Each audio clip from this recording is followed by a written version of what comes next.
go ahead and talk a little bit about what CIR is. We are a 501c3 nonprofit organization. We do habitat restoration contracting, environmental consulting, and environmental education. Tonight, we're going to hear about California Condors back from the Brink.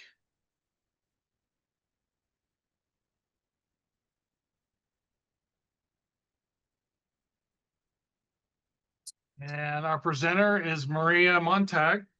She's board president of Friends of the California Condors, Wild and Free. Maria is, as I just said, the board president, and it's a nonprofit organization that works in partnership with the U.S. Fish and Wildlife Service, who manages 2 national wildlife refuges northwest of Los Angeles that protect the historic breeding sites of the critically endangered California condors. Those are Bitter Creek National Wildlife Refuge and Hopper Mountain NWR. She is also a U.S. Fish and Wildlife Service maintenance volunteer performing defensible space activities on the refuge. She is an avid student of California Condors and welcomes the opportunity to share her love of these fascinating birds with you today. And we're really looking forward to it. If you have questions on tonight's webinar, and we hope that you do, please enter them into the Q&A section of the Zoom window, not into the chat, but into the Q&A section, and we will ask them of Maria at the end of the presentation. If you'd like to watch this presentation again, or any of the others that we've been doing over the last few years, you can go to our webpage, channel-islands-restoration.org, or just cirweb.org/webinars, and all of them are curated there for your enjoyment. So check it out. We also want to acknowledge that the land on which our restoration work is completed is the unceded territory of the Chumash people. We pay our respects to the Chumash elders, past and present and future, where they hold the memories, traditions, and culture of this land that we work to protect. So with that, I will stop sharing. And Maria, take it away. All right, can you see my screen? Not yet. Let's see, share. How about that? No, perfect. Perfect. All right, thank you so much. I'm really appreciative of this chance to talk to you today about California condors. One other caveat about myself is I am not a biologist by training, but hopefully you will find this presentation interesting. All right, let's go to the next slide. This is just a picture of one of the refuges, Hopper Mountain, where the biologists do trapping work of the Southern California flock.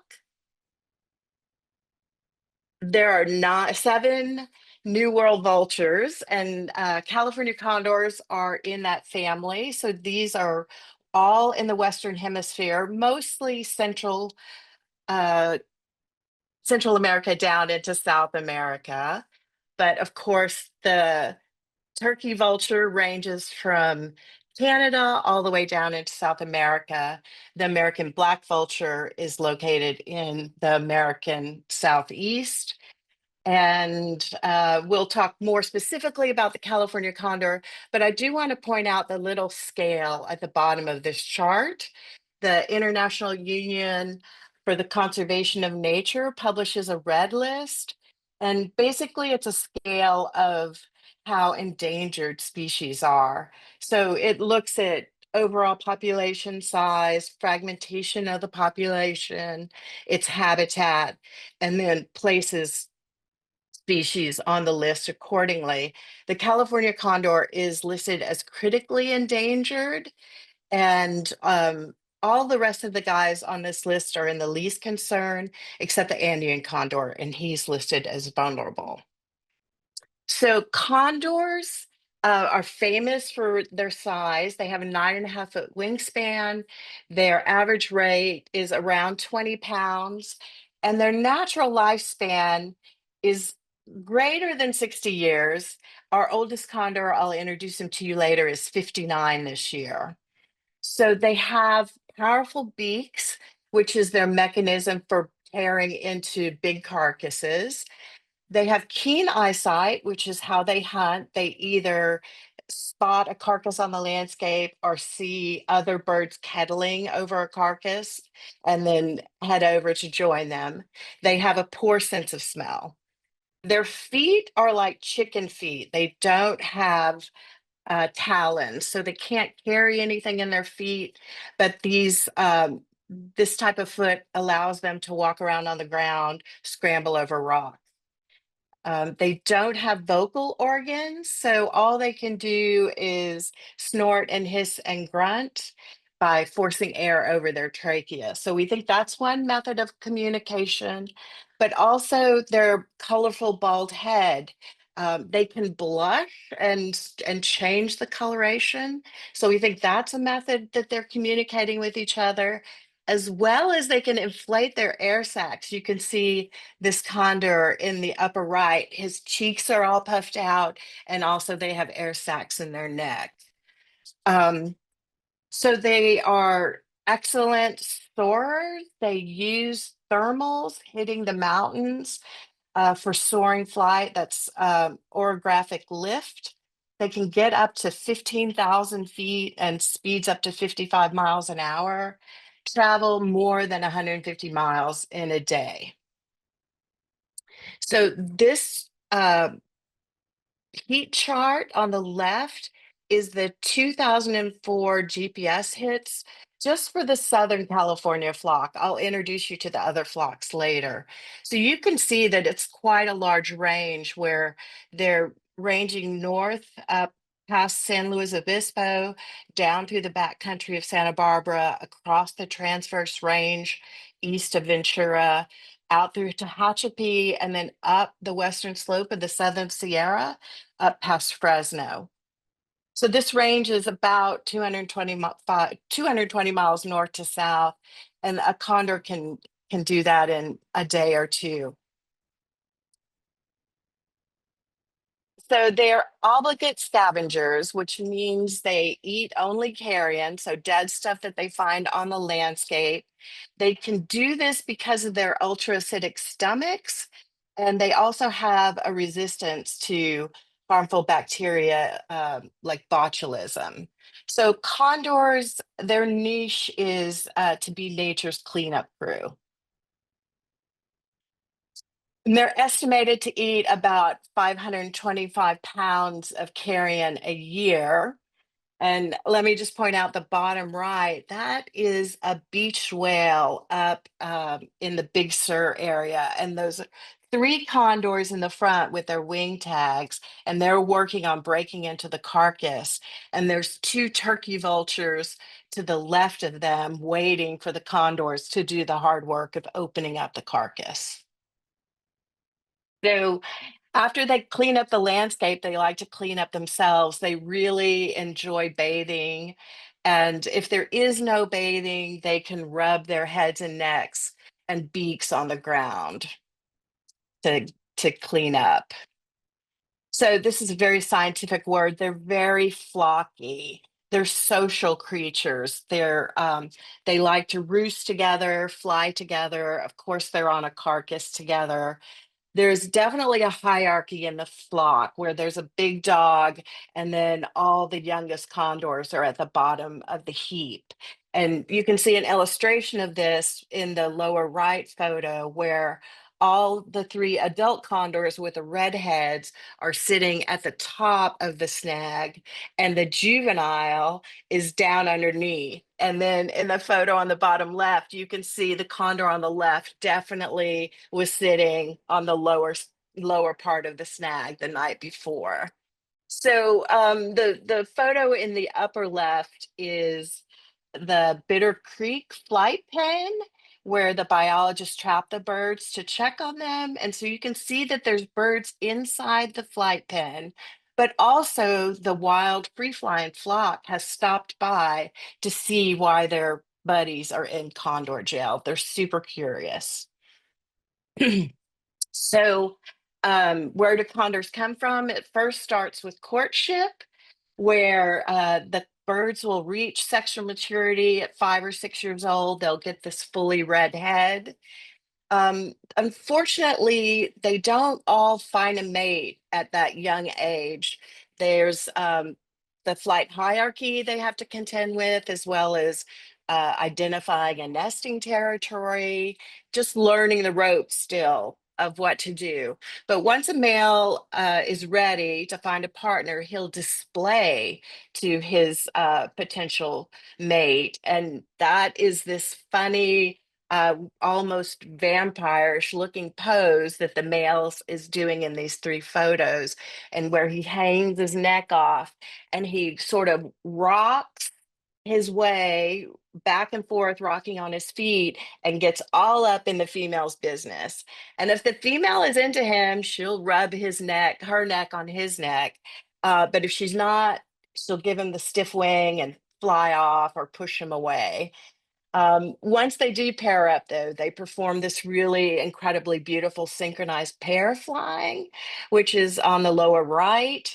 And it's beautiful to watch, but the biologist thinks it could be something as simple as the male just keeping tabs on the female to make sure the egg that she lays is indeed his egg. So overall, pairs are monogamous-ish.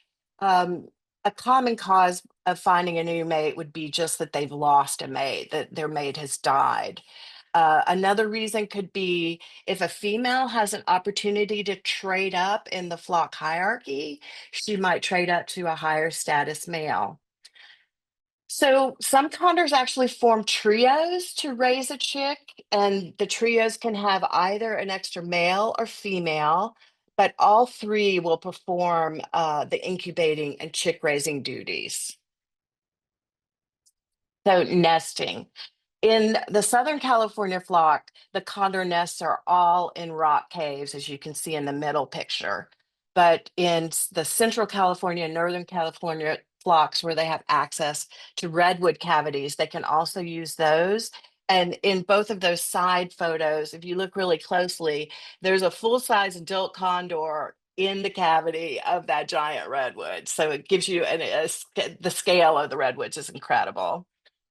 Um, the breeding pairs, they lay 1 egg, so they have 1 chick per nesting attempt. They can recycle and lay a second egg if the first egg is lost. But typically, the parents will have only 1 chick every other year, because once a chick fledges, it spends a whole year with its parents learning the ropes. So super slow reproductive rate. Incubation. So incubation is about 58 days. It takes the egg, once it starts pipping, almost 3 days to hatch. And it's pretty common for the parents to help with the hatching. So if incubation is successful, you get adorable chicks. The little fluffy cotton ball in the middle has just come out of his egg. And then in the upper left, you can see that after a couple weeks, they grow in their gray thermal down. So they go from egg to full-size condors in 6 months. 6 months is when they fledge. And so they have to eat a ton of food, right? And so at 1 month, they're eating 10% of their body weight, which, to translate that into a 200-pound human, that's like eating 80 quarter-pound cheeseburger patties every day, which ton of food. This is just another excuse to show you adorable chick photos. This is one condor, 1268, who hatched at the Peregrine Fund World Center for Birds of Prey in Boise, Idaho. This is one of the captive breeding sites. You can see he went from 6 days to 44 days to a month past fledging, where he has his full black head and flight feathers. More cute photos. I hope you think these are as cute as I do. This is a nest at Bitter Creek, the orchard draw nest. This is from a trail camera. This chick, it must have been a hot day. He's doing a behavior called ploofing, where he stretches out on his belly to cool off. One thing I'm pointing out in the right photo is that there's a bottle cap in that figure. And this is just a gentle reminder that when you're in the backcountry, please be careful about litter. And if you're a super good Samaritan, you'll even pick up the micro trash, because condors are curious. They can confuse plastic perhaps with shell material or small bones, which the condors actually need to get calcium to grow. So the biologists always find micro trash when they do a nest entry. All right, at 6 months, the condors fled. They are the size of their parents, but the coloration is a little different. Black heads and the white triangle under their wing is not quite as distinct as with the parents. All right, now that we know a little bit about condors, why did they end up on the endangered species list? So they emerged during the Pleistocene 40,000 years ago, and then their range encompassed probably the western third of the US, from the Rockies to the Pacific, British Columbia to Baja California. And 10,000 years ago, the Holocene extinction saw the massive die off of the big mammals, the mastodons and the ground sloths. And so the condors basically collapsed back to the West Coast, where there was still elk and bighorn sheep, but also the big mammals in the water: whales, walruses, sea lions. Humans came along. The Spanish explorers, the Russian fur traders came, and they wiped out a lot of the seals and walruses on the West Coast. The Spanish settlers brought cattle and sheep, which a double-edged sword. They pushed out the native fauna, but cattle and sheep then became a new food source for the condors. And Lewis and Clark even collected a condor specimen when they were up in the Columbia River Gorge. So more humans. During the gold rush, the population of California exploded from 10,000 to more than 100,000 people. So that by the end of the 1800s, the condors had lost habitat. They were under stress from egg and skin collecting for museums and private collections, which was very fashionable. They were shot by ranchers who mistakenly assumed that the condors were killing the cattle like raptors would do, instead of just eating the dead carcass. And they were also impacted by a campaign to rid the countryside of predators, with ranchers were putting out strychnine laced carcasses. So the condors were dying from feeding on those carcasses. So by the end of the 1800s, biologists estimate that we were down to 600 birds. And Scientific America in 1908 said that condors need protecting or they're going to go extinct. So all of these things we knew were happening were stressors, but it's also very likely at this time that lead poisoning was also truly impacting the condor flock. I'll show you in a later slide, but lead poisoning wasn't identified as a problem until 1984, so much, much later. All right. So first attempts at recovery. There was a California law that was passed as early as 1905 that made it illegal to kill, collect condor carcasses, collect eggs.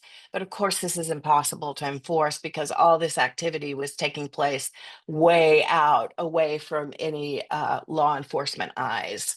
So right before World War II, they estimate we were down to 200 birds. After the war, the Sespe Condor Preserve was stood up. to try to offer the birds some uh, unimpacted by human land to live in.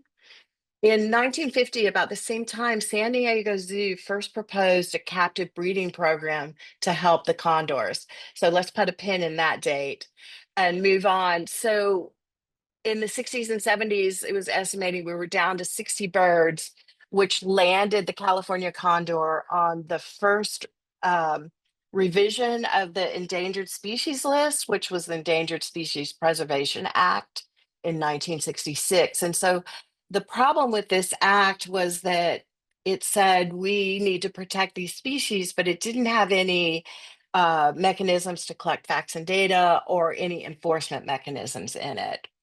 So Nixon urged Congress to pass the Endangered Species Act that we know of today, and it did have sharp teeth. And it also mandated that facts and data be collected, critical habitat, and also to generate a recovery plan for the species on the list. So things moved slowly. We all know how the government works. In 79, finally, the recovery program was funded by Congress. It's headed up by US Fish and Wildlife. It had other governmental partners, but also Audubon, LA Zoo, and San Diego Zoo were partners of this. So the most important thing the recovery program did at the beginning was it finally got an accurate count of how many condors were left. And they did this through a photographic census. They literally sent biologists out and helpers, anyone to go out, photograph condors in the wild. And because condors molt at a slow, irregular rate, they could make stacks of, well, this is that condor that's missing its third primary or that has a broken fourth primary. And they ended up at the end of the year knowing that there was only 22 birds left. And these 22 birds only represented 13 genetic founders. So it was at this point, 32 years after the San Diego Zoo proposed it, that the captive breeding program was given the green light. So that that season, 12 eggs were removed from wild nests, hoping that the breeding pairs would recycle, which they did. That year, they also confirmed the first lead poisoning case. And then that winter was a disaster where they lost 5 condors, which left them only one breeding pair in the wild. And so this finally pushed all the decision makers to come to an agreement that we needed to bring all the remaining wild birds into captivity for their protection. And Easter Sunday of 1987 at Bitter Creek National Wildlife Refuge, the last wild bird, adult condor 9, was trapped. And at this point, because of those eggs that had been removed from the wild, the population was at 27 birds. But on the endangered list, they became extinct in the wild. So the good news is that the captive breeding program was wildly successful. In 4 years, they had 36 chicks, and the program continues to be wildly successful. Last year, San Diego Zoo reached their 250th chick. LA had hatched their 200th chick. And in 1992, because they were so successful, they were able to start releasing condors back into the wild, which moved them to the right in the good direction on the list to where they were critically endangered again. So these are just population curves. The bottom one in blue, you can see the declining historic population, the point where the condors were extinct in the wild from 87 to 92, and then that we have a captive population, which includes all of the chicks that spend a year after they've fledged before they're sent out. So that could be up to 50 birds that are just biding their time until they get released into the wild. The blue is the wild population, and the orange is the wild fledges, which that's the piece that we need to focus on growing. The white trend shows you where we are in 2024, where we're 566 condors in the world at the end of 2024, with 369 in the wild. So the Fish and Wildlife, the program had to put together a recovery plan, and it had 5 different focuses, and they've succeeded at 4. They've established the captive breeding program. They've reintroduced condors. They're maintaining habitat for the condors, and information and education program, which tonight this is part of that.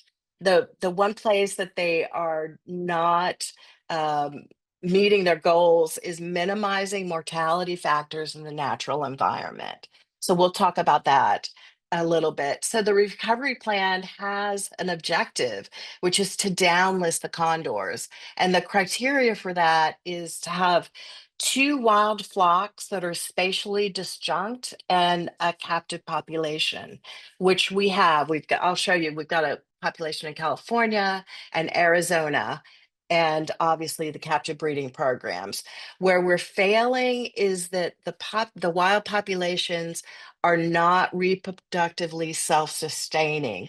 And so they don't have a positive rate of population growth if you took away the supplements from the captive breeding programs. So just to show you a couple more cute pictures of condors, these are LA Zoo photos. And the captive breeding sites, there's 5 different ones: LA Zoo, Oregon Zoo, San Diego Safari Park, the Chapultepec Zoo in Mexico City, and then in Boise, the World Center for Birds of Prey, which is run by the Peregrine Fund. So when the captive born birds fledge at 6 months, they're removed from their flight pen with their parents and pet with other condors that have also just fledged, their cohort. And they're also pet with a mentor bird. And so the mentor bird is sort of their first experience of learning how to be a member of the flock. And I love this bottom left photo where it kind of looks like the juveniles are in school with a mentor bird on the right being the teacher. So after spending a year in that flight pen with their cohort, they're sent out at 18 months to their designated release site. And they acclimatize for about a month, which also gives the free flying wild flock time to stop by and do meet and greet. So you can see the Bitter Creek flight pen, there's a couple wild birds actually sitting on top, introducing themselves to the birds in the flight pen. There's 5 release sites. The legend here is the first number is the year, and in parentheses, it's the size of the flock at the end of 2024. So the first releases happened here in Southern California in 92, and there's 101 birds in that flock at the end of 2024. The next release sites happen north of the Grand Canyon at the Vermilion Cliffs. The Peregrine Fund manages that, and they have 89 birds. Then it was the Central California flock's turn. Ventana Wildlife Society manages that flock, co-manages with National Park Service, the folks at Pinnacles National Park. The Mexico flock was stood up in 2002. That's in the mountains in northern Baja. They have 48 birds. And then Northern California stood up a flock in 2022. They had 18 birds at the end of last year, and that's co-managed by Redwood National Park folks and the Yurok tribe. So the management, they follow the birds via GPS and VHF transmitters. They try to get their hands on the birds every year to do what they call a workup, which is a health check. They take blood samples to test for overexposure to lead. They can examine the feathers. They can take a feather sample if someone is doing a study on that.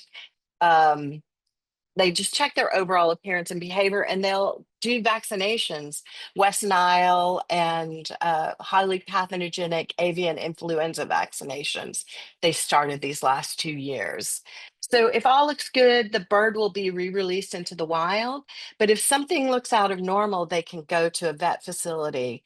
And the California birds go either to the LA or Oakland Zoo, which both have phenomenal vet facilities, and they do amazing work with the condors. So trapping for workups. This is just another excuse to show you goofy photos of condors. The biologist put a carcass outside of the flight pen. When they get enough condors in the area, say 6 or 8, they'll open the trap on the side of the flight pen, drag the carcass into the trap. The condors who have been used to eating on that carcass will walk into the trap, and the biologist will close the door behind them, open the door to the big flight pen. And then when they want to trap an individual bird, they chase around with a giant butterfly net to capture the condor to do their checkup. Another management practice is nest entries. Also, just another excuse to show you fun photos. Nest entries aren't done for every nest. Sometimes it's a difficult location to access. Sometimes the biologists aren't quite sure which hole in the wall the condors are actually nesting in. Sometimes it's a staffing issue. Um, Here, just a couple more photos from nest entries. You can see in the middle photo that the biologists bend over backwards to keep the birds calm. They'll put a little baby sock on the chicks, which is like putting a raptor. They'll blow cold air on. That's what the little hose is there.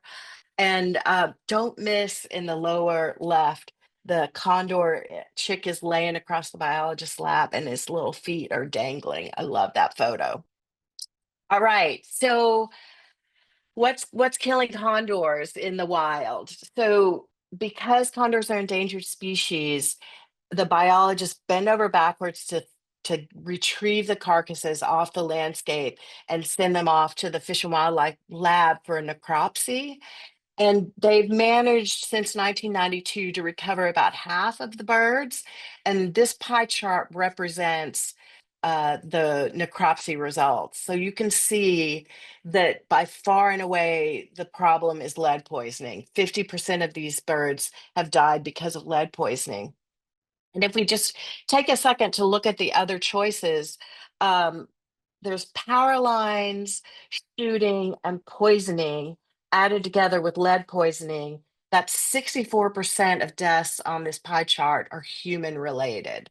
So the third goal of the recovery plan to minimize mortality factors is where we're still slipping up. So let's talk about the lead poisoning.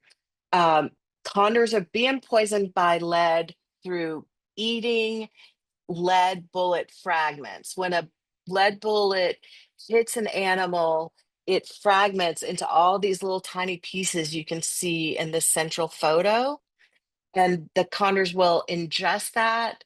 It gets into their bloodstream, which ruins the brain and central nervous system. It can basically shut down the nerves that work the digestive system, moving food from the crop to their stomach, and they'll starve to death, which is horrifying.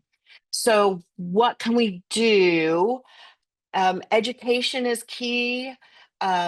Using non-lead ammunition is an alternative. You can see on the right, copper bullets, instead of fragmenting, just mushroom when they hit the animal. And if the condor ingests that copper bullet, it will just pass right through. Another alternative to using non-lead ammunition would be just to bury or remove all parts of the carcass that were shot with lead. And the scientist, Dr. Myra Finkelstein, who does research for us at UC Santa Cruz, has said that just a couple of these fragments is enough to lead to kill a condor. So, just some other bullet points on the lead problem.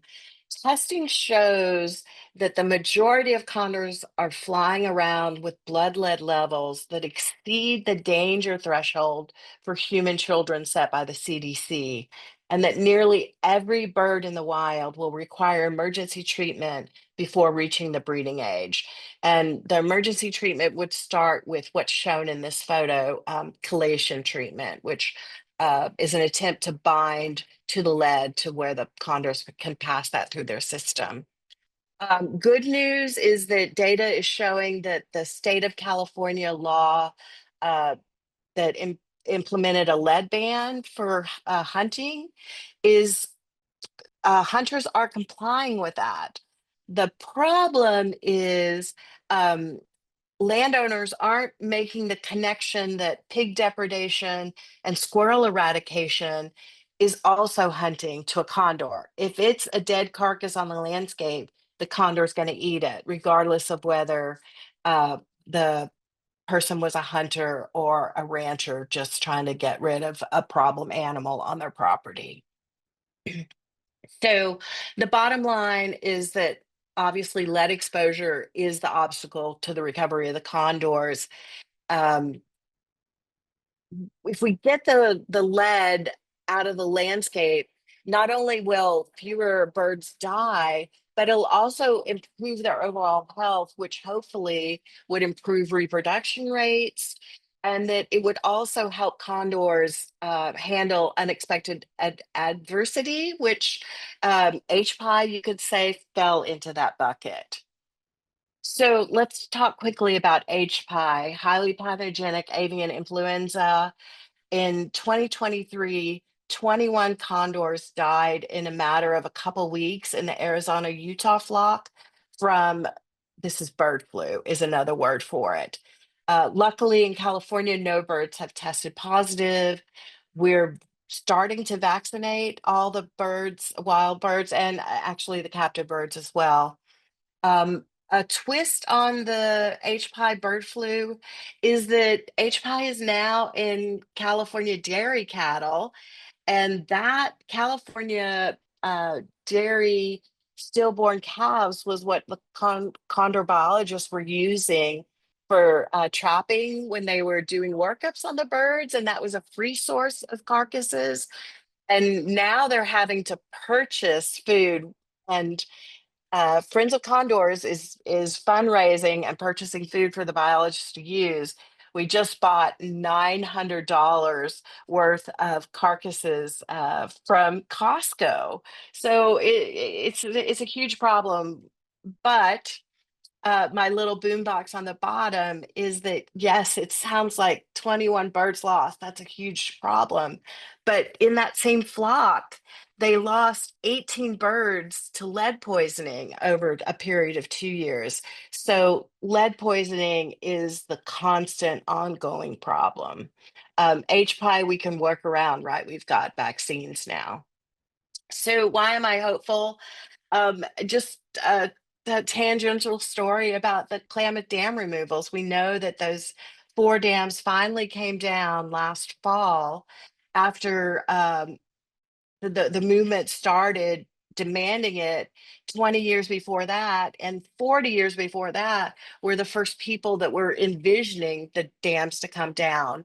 And after the dams came down, 3 weeks later, salmon were spawning above the side of the first dam, and more than 100 made it all the way above the fourth dam site upriver. So nature's resiliency is astounding, and we just need to get out of the way. All right, let's just talk about condors in our flock.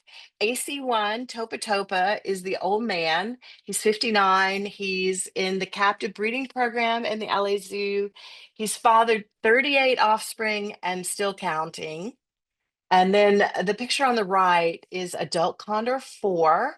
He's the brought in from the wild originally when they brought all the condors in.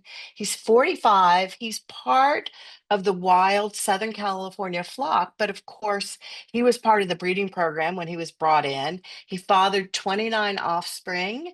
He actually was the dad of the first fertile egg.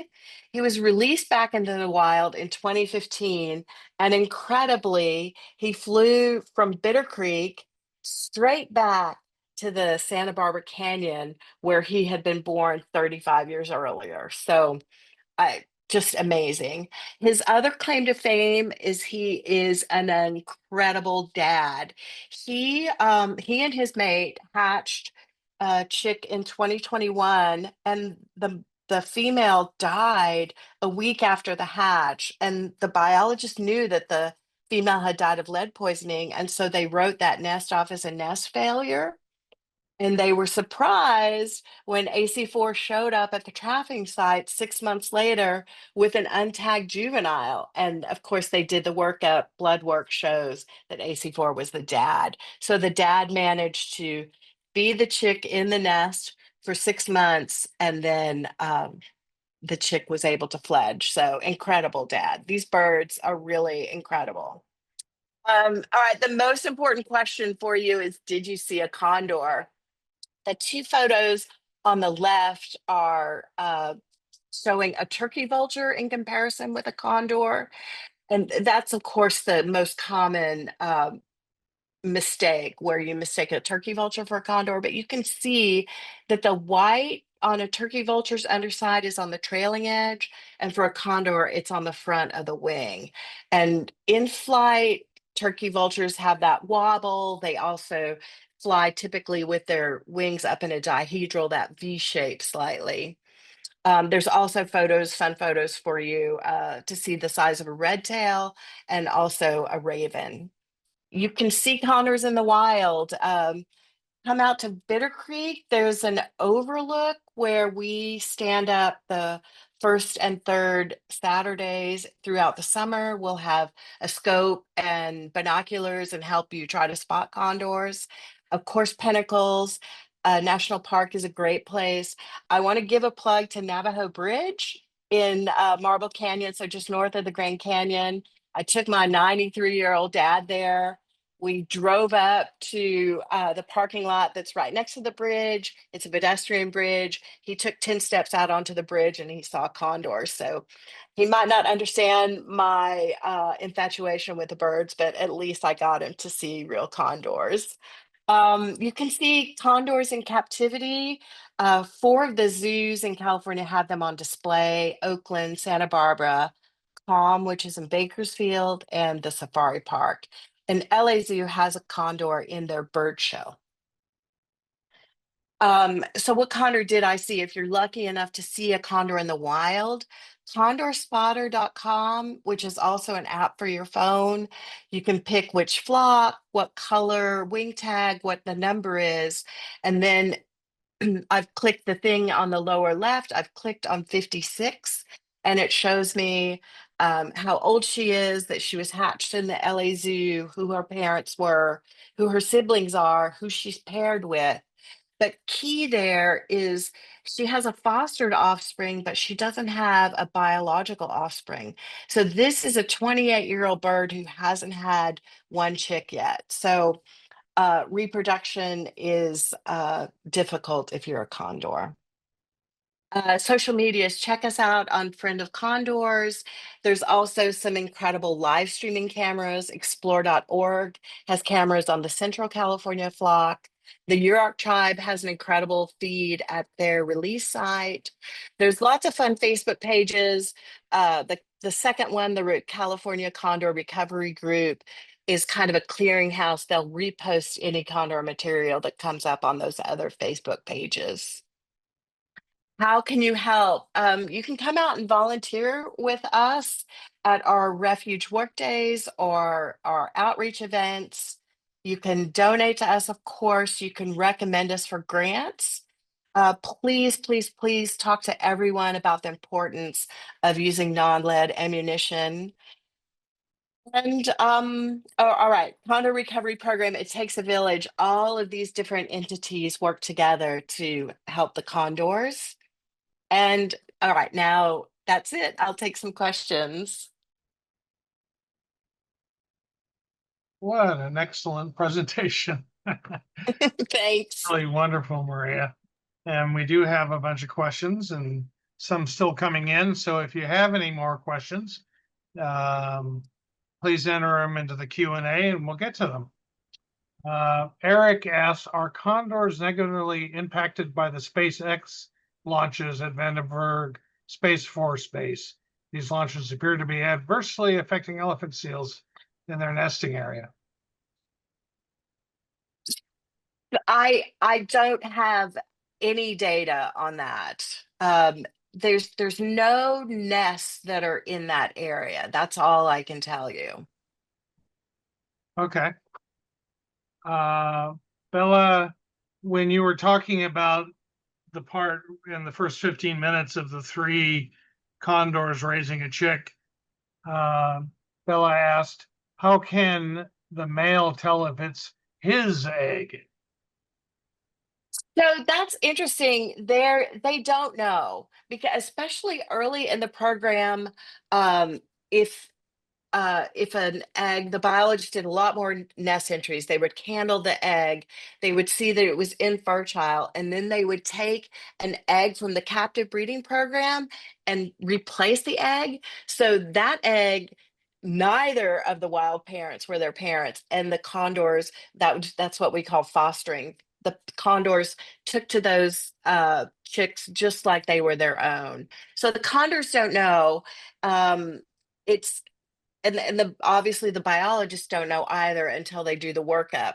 And there's definitely, I said that they were monogamous, but there's definitely, even in where there's pairs that raise the chick to fledging, the condors can do the workup later, and the male who did all the work sometimes is not the father. So I'm not sure I answered your question, but the condors, I just like there's something in human biology where we see a baby and we're like, oh, it's a baby. The condors, once the chick comes out, they're happy to take care of it. Neat. Tamara asks, what happened in the winter of 1984-85 to kill so many condors? So because they're flocky, they will tend to eat off the same carcass. And I don't know the actual facts and data, but this is my surmising is the condor population, because they want to be together, the range collapsed down to where they probably all ate on a carcass that was full of lead. Oh, really? Yeah. Wow. Okay. Yeah, a Uh, couple of uh, those, I'm sorry to interrupt you. They lost 5 birds. A couple of them they found, and a couple of them were just lost. They didn't recover the carcasses. So we can't say that every single one of those birds was lead poisoning. I see. Okay, and then Jackie asked, there was a small downtick in population around 2017-18. Do you know what caused that? Oh, I don't know. I know in 2020, I think 11 birds were lost due to the Dolan fire, but that would have been a little bit later than what you identified. Okay. It could have just been an unproductive year for um, both um, captive breeding eggs and wild fledges. Mhm. Okay. And Cheryl asks, how many condors are at Pinnacles National Park? So that flock is a little more than 100 birds, and typically it's half and half. So 40 to 50 are typically in that Pinnacles, north of Pinnacles area. It's just a really good spot to go and see, even if you can hike up into the High Peaks area, which I think is about 5 miles round trip. The condors are always playing up there on the pinnacles, and you can literally have a condor come by at eye level, but you can stand at that trailhead with a scope of binoculars and see the condors as well. So it's kind of like the Navajo Bridge where no hiking is involved to be able to see them. Right. When you were talking about the various groups of condors, Evans asked, what about the Fillmore condors? Is that Bitter Creek? Or is that a different group? Sure, they're part of the Southern California flock. Yes. Okay. Yeah, so that heat map that I showed where the Southern California flock, which is about 100 birds, ranges from backcountry Santa Barbara across the transverse all the way up into the western slope of the Southern Sierra. Okay. And Jackie asks, where were the West Nile virus and HPAI vaccines developed? Uh, So were they, you yeah, didn't quite finish that. I got tripped up on it. But were they developed specifically for condors or for avians in general? avians in general, yes, yes. So our friends in the New World vulture family, the black vultures, were the guinea pigs. Basically, they gave this H. pie vaccine that had been developed for the poultry industry to the black vultures to see if one they would have adverse reaction, of course, but also if they would have an immune response, if their titers would be raised. And so they did see a response and no negative response, and so they started vaccinating the condor flock. So it's not a super great response, but the biologists think having some exposure to it, if they're exposed to it again, they might have a quote like runny nose from it as opposed to it killing them. Okay. Teresa asks, is micro trash still having to be removed from AV condors crops? So I am not aware of any wild birds having to be evacuated recently. Um, but when the biologists do get into a nest, they take a wand like in a security line and wand the nest area, and they also sift the sand in the bottom of the nest area, and they are still coming out with trash. Wow. And when you were showing that chart of the different predation deaths, Jackie also asked, were the predation deaths chicks, or do adult condors have predators? Oh, for predators.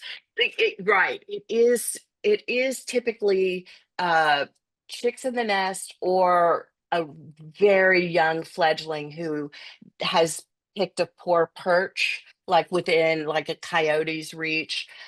In the nest, it can be a raven gets to an egg. It can be